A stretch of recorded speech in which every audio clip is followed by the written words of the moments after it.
وَلْيَخْشَ الَّذِينَ لَوْ تَرَكُوا مِنْ خَلْفِهِمْ ذُرِّيَّةً ضِعَافًا خَافُوا عَلَيْهِمْ فَلْيَتَّقُوا اللَّهَ وَلْيَقُولُوا قَوْلًا سَدِيدًا۔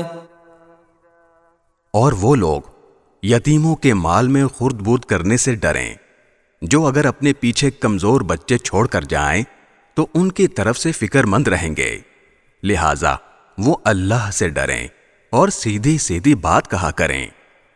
ان الذين يأكلون اموال اليتامى ظلما انما يأكلون في